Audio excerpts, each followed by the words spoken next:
गुरु प्यारे साथ संगत जी, आज फिर से एक सुंदर सी साखी आप सभी को सुनाने जा रही हूँ। गुरु प्यारी साथ संगत जी, आज की जो साखी है वो सत्संग के बारे में है कि सत्संग रोज रोज सुनने का क्या फ़ायदा है या सत्संग का जीवन में क्या महत्व है। कई लोग कहते हैं कि हम सत्संग जाते हैं और रिपीटेड बातें हमें सुनने को मिलती हैं, तो उसका क्या फ़ायदा है। ये बातें तो हमने सुन रखी हैं, लेकिन लोगों को पता नहीं होता कि उन बातों का सही मायने में हमारे जीवन पे असर क्या पड़ता है। बेशक से वो बातें हमने सुनी हुई हैं, हम कई बार सुन चुके हैं और उन्हें हमें हज़ारों बार भी सुनना चाहिए, क्योंकि उससे हमारा मन पावन होता है। और कैसे होता है वो मैं आपको आज की साखी के माध्यम से शेयर करना चाहूँगी। और इससे पहले ही कहना चाहूँगी, कुछ बच्चे ऐसे हैं आजकल के या पुराने भी लोग हैं, मिड एज के भी लोग हैं, जो ये मानते हैं कि रोज़ रोज़ सत्संग हम नहीं सुन पाएंगे क्योंकि ना तो हमारे पास समय होता है। और ये बातें हमने सुन रखी हैं, रिपीटेड है, वही टेलीकास्ट, रिपीटेड टेलीकास्ट चल रहा है, मतलब इस तरीके से बातें करते हैं। तो उनके लिए यही मैसेज है जो ये साखी हमें बहुत स्ट्रांगली देना चाहती है। तो आइए गुरु प्यारी साथ संगत जी, सुनते हैं आज की ये बहुत ही सुंदर सी साखी। एक संत रोज अपने शिष्यों को गीता पढ़ाते थे। सभी जो शिष्य थे इससे खुश थे, लेकिन एक शिष्य बहुत परेशान था। संत ने उससे इसका कारण पूछा। अब इस पर शिष्य ने कहा कि गुरुदेव, मुझे आप जो कुछ पढ़ाते हैं ना वो समझ में नहीं आता और मैं इसी वजह से परेशान हूँ, दुखी हूँ। गुरु ने कहा, एक काम करो, कोयला ढोने वाली टोकरी में मेरे लिए पानी लेकर आओ। शिष्य बड़ा हैरान हुआ कि गुरुजी का दिमाग तो नहीं खराब हो गया, कोयले वाली टोकरी में भला पानी कैसे भर के आएगा। लेकिन क्योंकि गुरु ने आदेश दिया था तो इसलिए जाना पड़ा।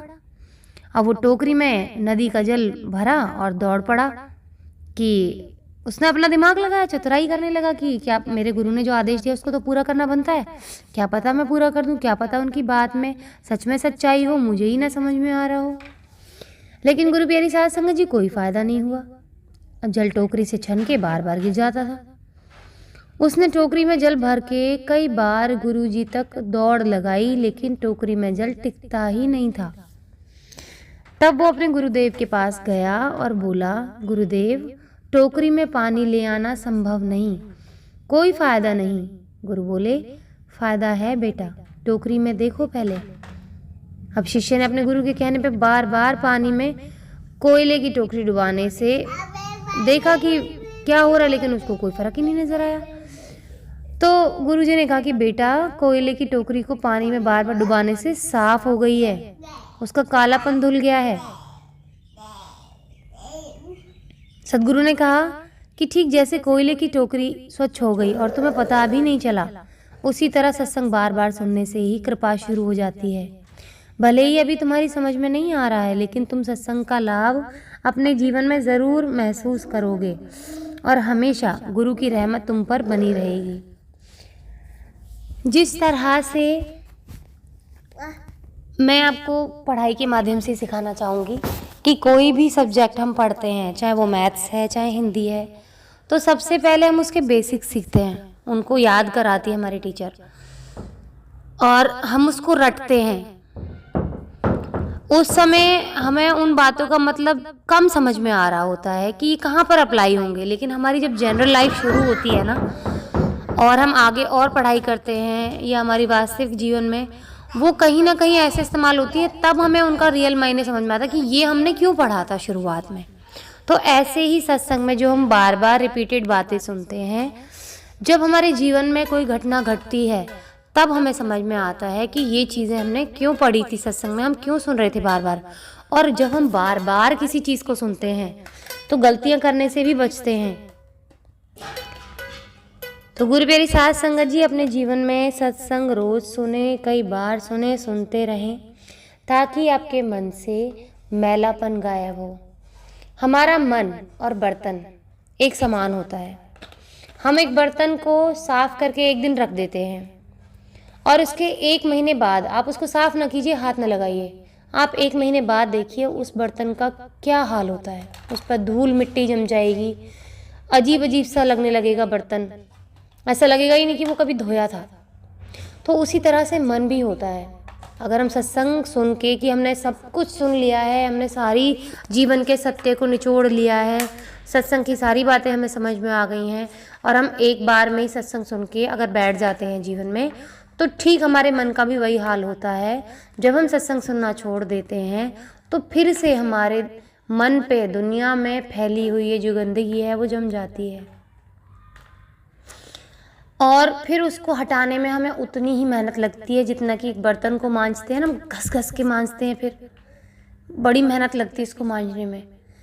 और मन का बर्तन तो इतना ढीठ है, एक बार गंदा हो जाए ना तो साफ होने में बड़ा टाइम ले जाता है, कई बार सालों लग जाते हैं। तो हमें अपनी मेहनत को क्यों बर्बाद करना है?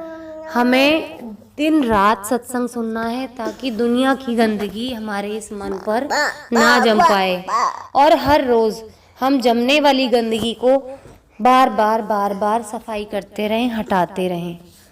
इसके लिए ज़रूरी है सत्संग सुनना। तो जितने भी लोग सत्संग नहीं सुन रहे हैं और सुन रहे हैं, सबसे मैं यही प्रार्थना करती हूँ कि सत्संग रोज़ सुने, और सिर्फ सुनने से कुछ नहीं होगा, उसको अपने जीवन पर अप्लाई भी करें। जब तक हम सत्संग सुनकर अपने जीवन में उस पर अमल नहीं करते तो हमारा सत्संग सुनने का भी कोई फ़ायदा नहीं होता है। जिस तरह से हम किसी कक्षा में पढ़ाई करते हैं और पढ़ाई करने के बाद में एग्ज़ाम ना दें तो हम अगली क्लास में नहीं पहुंचते, और उस क्लास की पढ़ाई का भी कोई महत्व नहीं रह जाता जब तक हम एग्ज़ाम नहीं देते, क्योंकि हमें पता ही नहीं होता है कि हमने कितना पढ़ा है, कितने अच्छे से पढ़ा है, उसका रिजल्ट हमें पता ही नहीं चलता।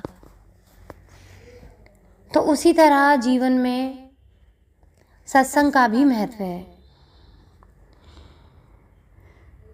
अगर हम सत्संग सुनकर के उसको अपने जीवन में अप्लाई ना करें तो हम भगवान की तरफ बढ़ रही सीढ़ियों से नीचे उतर जाएंगे, बढ़ेंगे नहीं, उल्टा वापस आ जाएंगे।